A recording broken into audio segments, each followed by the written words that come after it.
শয়তানে আমার লারে নামি শয়তানের লারে, তাই কারণে এরকম আর কি, এটা হচ্ছে শয়তানি একটা করলাম আর কি আপনাদের সাথে। গাইস আমাদের সামনে এসে কালকে তো আজকে 31 তারিখ না, কালকে তো 1 তারিখ জানুয়ারি মাসের, তাহলে 26 তারিখ না, মানে সরি নতুন বছর না, নতুন বছরে আর কি আমরা 26 সালে আবার শুরু করবো। 25 সালের এটা শেষ ভিডিও তো ভাই, আমার শয়তানের লারে না আমি শয়তানের লারে, এটা বলছি আর কি। তো এখন গাইস আমরা আপনাদের সাথে যে একটা কথা বলবো, তো আমার ভালোবাসার সাবস্ক্রাইবাররা, কালকেই তো আমাদের 26 সালের প্রথম দিন, মানে কালকেই তো 26 সালের প্রথম দিন শুরু।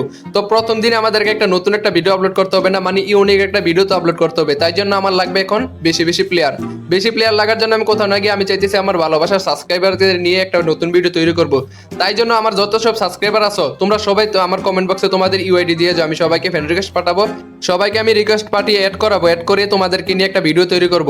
তাই জন্য আমার যত সব সাবস্ক্রাইবার আছো তোমরা সবাই কমেন্ট বক্সে তোমাদের ইউআইডিটা দিয়ে যাও। এন্ড আজকে আমি যাদেরকে রিকোয়েস্ট পাঠিয়ে অ্যাড করব, তোমরা সবাই সন্ধ্যা 7টার সময় গেমের ভিতরে অনলাইন থাকতে হবে। জাস্ট আমি তোমাদের সবাইকে ইনভাইট করে তোমাদের সবাইকে নিয়ে একটা ভিডিও তৈরি করব। তাই জন্য তোমরা সন্ধ্যা 7টার সময় গেমের ভিতরে অনলাইন থাকতে হবে, আমি সবাইকে রিকোয়েস্ট পাঠাবো। আর গাইস আরেকটা কথা, তোমরা অনেকে বলতে পারো ভাই আমাকে অ্যাড করেন না, কিন্তু ভাই আমাদের গেমের ভিতরে তো এখন 200 না যে 150 প্লেয়ারের মতো মনে হয় ফ্রেন্ডে রাখা যায়। তাই জন্য আমি বেছে আমাদেরকে অ্যাড করাবো, আপনাদেরকে অ্যাড করিয়ে আপনাদের নিয়ে ভিডিও বানাবো। তাই জন্য যে অ্যাড হইতে পারবেন না মন খারাপ করেন না প্লিজ। তো হ্যালো বন্ধুরা, আসসালামু আলাইকুম। ওয়ালাইকুম সালাম। গাইস সালাম কতবার দেবো গাইস? এখন আমাদের গেমের ভিতরে আরেকটা টপিক কন্ট্রোভার্সি চলতেছে, মানে বলতে কি তালহা ভাই, আমাদের প্রিয় ইউটিউবার তালহা ভাই গেম ছেড়ে দিছে। তো অনেকে আমাকে কমেন্ট করে বলতেছে তালহা ভাইকে নিয়ে কিছু বলতে।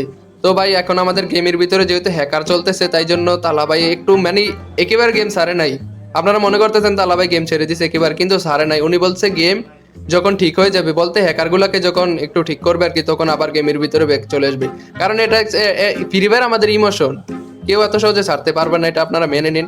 আর গাইস আরেকটা কথা, আসলে কিন্তু গেমের ভিতরে অনেক পরিমাণে হ্যাকার পরে। আমি ওই দিন একটা পিসি প্লেয়ারের সাথে খেলছি, যার কারণে আমার ম্যাচের ভিতরে হ্যাকার পড়ছে। পিসি প্লেয়ারের সাথে খেললে হ্যাকার পরে, মানে পিসি প্লেয়ার হ্যাকার এটা না, পিসি প্লেয়ারের সাথে খেললে হ্যাকার পরে। মোবাইলে লবিতে বেশি একটা পড়ে না, কিন্তু পড়বে না এটা কোনো শিওর না ভাই, সামনের দিকে পড়তেও পারে। তো এটা গেম ওরা গেরিনা ঠিক করে ফেলবে, কারণ ওরা হয়তো কারণ এখন অ্যাডভান্স লেভেলের হ্যাকার বের হয়ে গেছে ভাই। তাই জন্য গেমের ভিতরে প্রচুর পরিমাণ হ্যাকার পড়ে, আর অ্যাডভান্স লেভেলের হ্যাকার গুলো এরকম করতেছে। আর যার কারণে গেম এখন ঠিক হবে আস্তে আস্তে, যা মনে হচ্ছে আস্তে আস্তে ঠিক হয়ে যাবে। তো ভাই দেখো আমাদের গেম কিছুদিন পর আপডেট হয়ে অনেক অ্যাডভান্স লেভেল হয়। হ্যাকারও এরকম, ওরা আপডেট করতে করতে অনেক অ্যাডভান্স লেভেলের হ্যাক তৈরি করে, যার কারণে একটু ব্যান করতে মনে হয় সমস্যা হয় আর কি। তবে গেরিনা চাইলে সব হ্যাকারকে এক নিমিষে ফিনিশ করে দিতে পারে যদি অ্যাকশন নেয়। তাইলে দেখা যাক সামনে কি হয়। তো ভাই আমার কাছে বেশি একটা ইনফরমেশন নাই, যার কারণে আমি যতটুকু জানি ততটুকুই বলে দিলাম। আর আমাদের তালহা ভাই একেবারে গেম ছাড়ে নাই, তোমরা তালা ভাইকে মিস করো না। তালা ভাই গেম ছাড়ে নাই, হ্যাক যখন ঠিক হয়ে যাবে, মানে গেমের ভিতর হ্যাক কমে যাবে, আবার চলে আসবে। আর আমরা মোবাইল প্লেয়াররা টেনশন করার দরকার নেই, কারণ মোবাইল এমন একটা জিনিস, যদি হ্যাক ইউজ করে সাথে সাথে আইডি ব্যান হয়ে যায়। মোবাইলে সেরকম, মোবাইলের ভিতর হ্যাক ইউজ করে বেশি একটা ইয়া করা যায় না, কিন্তু পিসি লবিতে হ্যাকার পর এন্ড পিসি লবিতে হ্যাক মানে হ্যাককে আইডি ব্যান করতে একটু সমস্যা হতে পারে, যার কারণে এরকমটা হইতেছে। তো গাইস হ্যাকার নিয়ে আমার আর ইনফরমেশন নাই, যার যতটুকু জানি ততটুকুই বলে দিলাম। আর 2026 সালে নতুন বছর আসতেছে, যার কারণে নতুন বছরের শুভেচ্ছা সবাইকে আগে জানিয়ে দিলাম।